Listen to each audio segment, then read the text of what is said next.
Welcome to the Rubber Chicken Report podcast. We cover everything from clowning and magic to balloon twisting and the business behind the fun. Subscribe and check us out on YouTube at the Rubber Chicken Report. Let's jump in.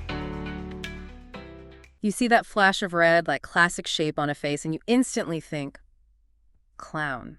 It's iconic, right? Absolutely. Yeah. But today, we're going a bit deeper than just the image. We're really digging into the world of the professional clown nose. Yeah, specifically focusing on the story behind, well, a giant in that world, Leon McBride and his ProKNOWS brand. Right. It's kind of amazing how one person, one brand could have such a lasting impact. ProKNOWS became, the trusted choice for so many performers for decades. Exactly. And this deep dive is perfect if you're someone who likes to get the real story behind specialized fields, how things become the standard. We'll definitely spend time on ProKNOWS, but we're also going to look at some of the other important makers too, the different materials involved, which might surprise you. And crucially, where professionals, or maybe even just enthusiasts, actually get these things. Good point. And just quickly, for clarity, when we say ProKNOWS, it's pronounced ProKNOWS, kind of like the nose.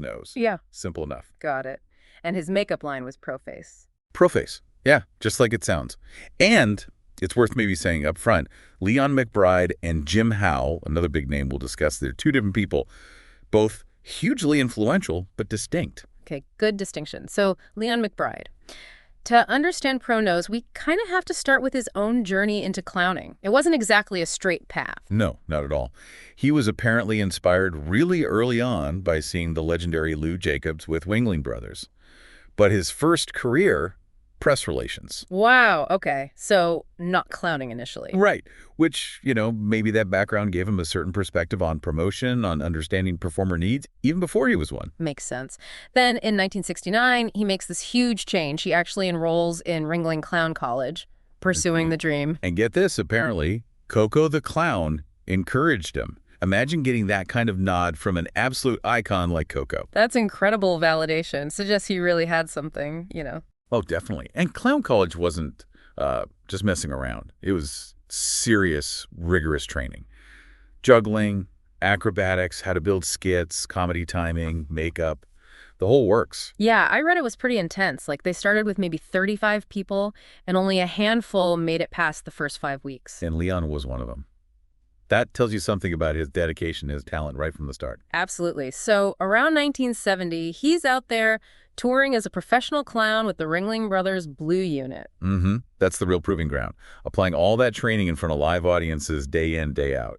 And his role grew, didn't it? He became Ringling's goodwill ambassador. That's right. So he was doing TV appearances, visiting schools, hospitals, really being the face of the circus in many ways, promoting it, connecting with people through clowning. That must have given him such insight into how clowns are perceived, the impact they can have. I think so.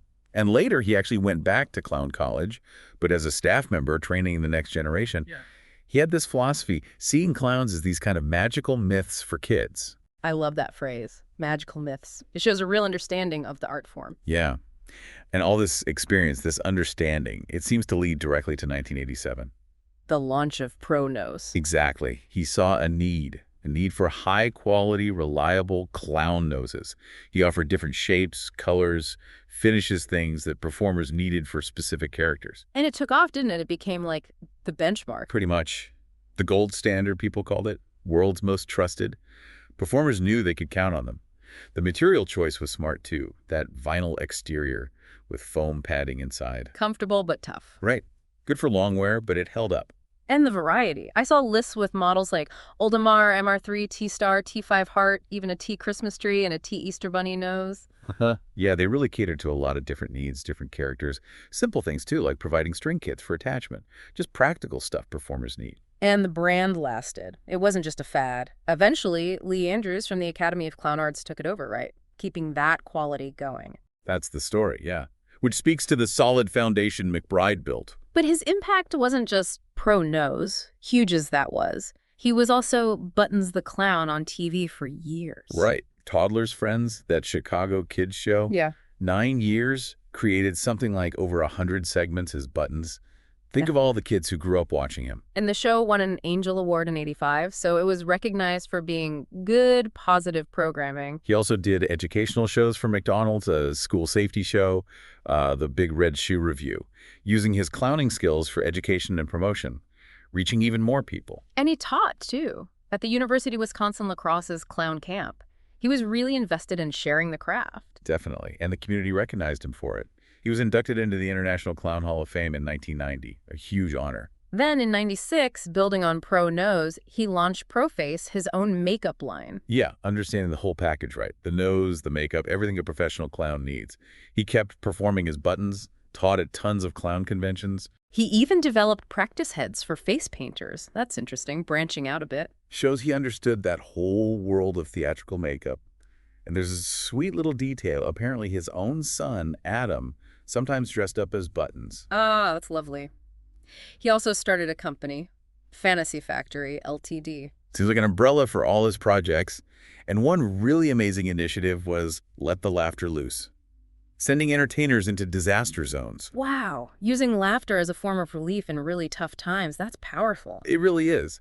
His whole philosophy seemed to be about connection, using, what do you call it, stupidity, mockery, or the element of surprise for laughs. But always keeping it clean, making the audience feel good, comfortable. Exactly, a positive experience. And then later in life, he took on another huge role, Santa Claus. Yeah, and Santa well. And apparently, he really influenced the modern portrayal of Santa. Became very well respected in that world, too. Leading to another Hall of Fame induction, the International Santa Claus Hall of Fame in 2017. Incredible. Truly remarkable. A second major act in his performance career. Sadly, Leon McBride passed away just recently, June 18th, 2024. Yeah. But what a legacy. Decades of laughter, innovation. Yeah. He really shaped the world of clowning and even beyond. Absolutely. Now, ProKNOWS clearly became dominant, the trusted name for so many. But it wasn't the only name, right? There were other important makers. Oh, for sure. Jim Howell's definitely another key figure. You mentioned him earlier. Right. What's his story? Well, he was the official artist for Ringling Bros. And Barnum and Bailey's Circus. Yeah. So, like McBride, he had that deep, first-hand understanding of circus life and what performers need, especially fit and comfort for something you wear on your face all day. Makes sense. And that probably influenced his own noses. You'd assume so. Jim Howell noses are known for coming in a really wide range of sizes. Interestingly, apparently all at the same price, which helps performers budget. That's useful. What about styles or materials? He offers different shapes: round, oval, egg. So clowns can match the nose to their character or face.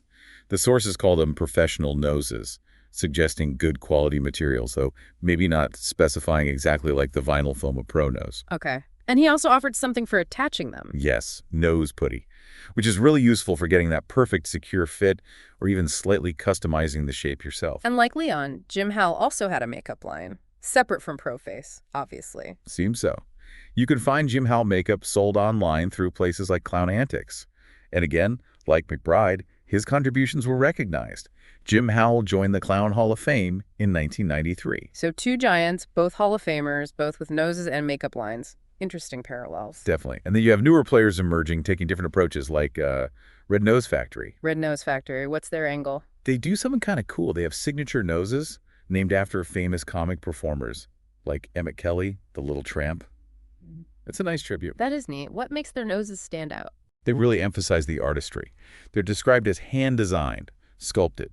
So more focus on individual craftsmanship. Okay. And customization. Big time. Custom colors, custom shapes, even things like skin tones, or adding prosthetic elements like, say, a mustache or a mole directly to the nose. Whoa, okay. That allows for really unique characters. Exactly. And they're also innovating with attachments, trying to move beyond just glue, offering things like a funny bone attachment or even nose ring styles for snug fit. So focusing on secure comfort, too. Yeah, reviews often mention that. Comfort, secure fit. Plus, they offer different colors, even sparkly ones if you want some bling. Fun. Okay, any others we should mention? Maybe from outside the U.S.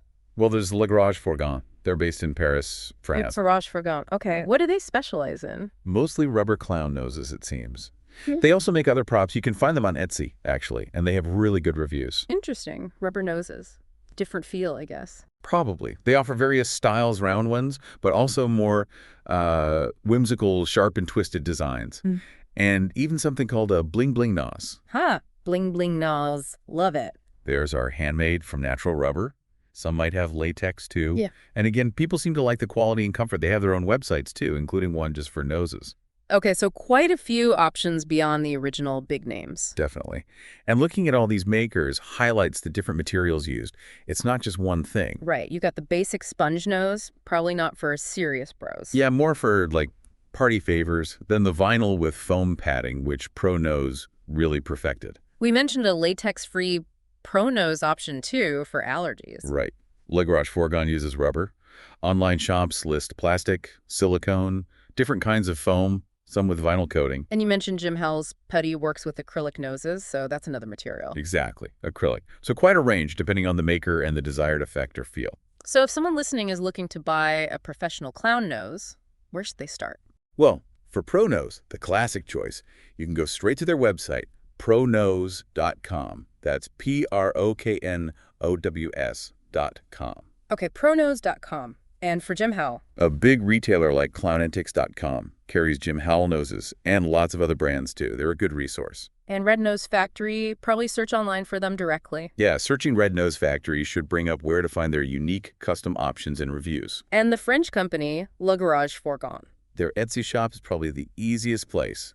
Just search the name Le Garage Fourgon. And suppose for the really creative types. There's always DIY. Making your own unique nose is definitely an option, too. Right.